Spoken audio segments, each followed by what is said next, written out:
नमस्कार श्रोताओं, आज आप सभी को एक और नई कहानी सुनाती हूँ। कांटे भरी राहें, भाग 5। आप सभी से अनुरोध करती हूँ कि हमारे चैनल को लाइक, शेयर, कमेंट्स और सब्सक्राइब कीजिए ताकि मुझे प्रेरणा मिलती रहे और आप लोगों को और भी नई कहानी सुनाती रहूं। सुबह पार्क से टहलकर वापस घर में आकर मीठालाल जी अपने अखबार में नजरें दौड़ाने लगे। तभी पत्नी सावित्री देवी रोज की तरह मोहल्ले में टहलकर आ गई और चाय बनाकर पतिदेव के सामने रखते हुए कहने लगी, आज मैं एक गजब की खबर सुनकर आई हूँ। मीठालाल जी अपना चश्मा उतार कर चाय पीते हुए कहने लगे, जल्दी सुनाओ, क्या खबर लाई हो। आजकल तो तुम्हें भी बहुत से खबरी लाल मिल गई है जो तुम्हें चटपटी खबरें सुनाती है। ऐसे में सावित्री देवी मजाकिया लहजे में कहती है, हाँ, चटपटी ही समझ लीजिए। हमारे मोहल्ले वाले कहने लगे कि हमारे गांव के मुखिया हार गए हैं। आश्चर्य व्यक्त करते हुए मीठालाल जी कहने लगे, यह खबर तुम्हें किसने कहा। जवाब में सावित्री देवी कहती है, नुक्कड़ पर सभी औरतें बतिया रहें कि हमारे मुखिया तो हार गईले बा। थोड़ी मुस्कुराते हुए मीठालाल जी कहते हैं, अरे नहीं, तुमने कुछ गलत सुन ली होगी। असल में अभी अभी हमारे देश में आम चुनाव हुआ है और उसी के नतीजे के रूप में लोग बतिया रहे होंगे। बड़े ही नाटकीय ढंग से सावित्री देवी कहती है, यह आम चुनाव का क्या मतलब है। अभी तो ज्येष्ठ की महीने है, सभी आम पके नहीं, तो भला आम की चुनाव क्या करना। अभी तो वही आम बाजार में आ रही है जो पिछले साल हिम घर में रखी गई थी। चौसर, हिमसागर, दशहरी, लंडा, गुलाबखास, मालदा के आम आने में तो अभी देरी है, तो फिर आम के चुनाव में भला इतना माथा फोड़ी क्यों करना है। आश्चर्य व्यक्त करते हुए मीठालाल जी कहते हैं, अरे नहीं, आम चुनाव का मतलब आम की चुनाव नहीं। आम चुनाव का मतलब वोट, अर्थात हमारे देश की जनता के द्वारा सरकार बनाने को दी गई स्वीकृति, अर्थात हमारे देश के मुखिया के रूप में जनता किसे चुना है। शायद उसकी चर्चाएं हो रही होगी क्योंकि चुनाव का नतीजा निकला है। ऐसे में आक्षेप जताते हुए सावित्री देवी कहती है, हाँ, हो सकता है, मुझे तो पूरी बात समझ में नहीं आई, पर लोग कह रहे थे कि लंका के रावण को मैं रूपी अहंकार ने मार डाला था, इस मुखिया को भी मैं रूपी अहंकार ने मार डाला। लोग चर्चा कर रहे हैं कि मुखिया अपनी अहंकार के चलते अपने आप को भगवान मानने लगे थे। सभी जगह पर प्रचार करते हुए अपने आप को भगवान बता रहे थे। क्या यह बात सच है।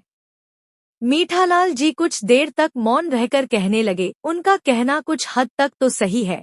लंकापति रावण में बहुत घमंड था। वह तथा भगवान विष्णु के उपासक प्रहलाद के पिता हिरण्यकश्यप भी अपने आप को भगवान मानता था। भागवत पुराण में उल्लेख है कि पौंड्र साम्राज्य के राजा पौंड्रक वासुदेव, जो अपने आप को भगवान मानता था, अपने प्रजाजनों को आदेश दिया था कि उन्हें भगवान के रूप में पूजा करें। मथुरा के राजा कंस ने भी प्रजाजनों को आदेश दिया था कि भगवान के रूप में कंस का पूजन करें। कुछ दिन हमारे देश में भी कुछ वैसे ही हवा चली। लोगों के सामने अपने आप को भगवान विष्णु के अवतार के रूप में प्रचार करने वाले किसी व्यक्ति को घर घर में पूजा होने लगी और उन्हें विश्वास था कि लोग उनकी जय जयकार करते हुए उन्हें फिर से देश की मुखिया के रूप में सिंहासन तथा मन मंदिर में बिठाएंगे। मगर ऐसा नहीं हुआ। तिकड़म तो बहुत लगाए गए पर कामयाब नहीं हुए।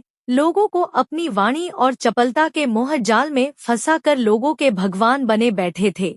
मगर बहुत से ऐसे लोग भी हैं जो उन्हें पसंद नहीं करते, किसी और को पसंद करते हैं।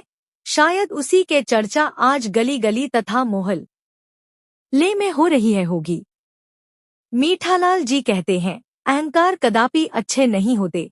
मैं, मतलब कि मुझसे ज्ञानी कोई नहीं है, मुझसे ऊंची कद वाले कोई नहीं है, मुझसे ज्यादा शक्तिमान कोई नहीं है।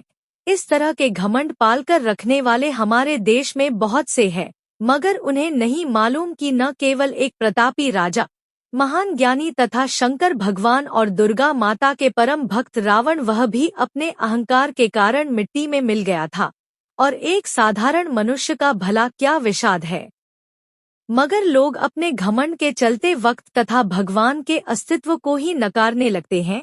कहते हैं, कि स्वर्ग और नरक मृत्यु के बाद मिलती है, मगर ऐसा नहीं है। पापों के सजा तो सभी को इसी जन्म में ही मिल जाती है। इतिहास गवाह है कि कैसे कैसे बड़े बड़े पापी और पाखंडी को इसी जन्म में ही सजा मिल चुकी है। उन्हें अगले जन्म के लिए इंतजार करना नहीं पड़ा।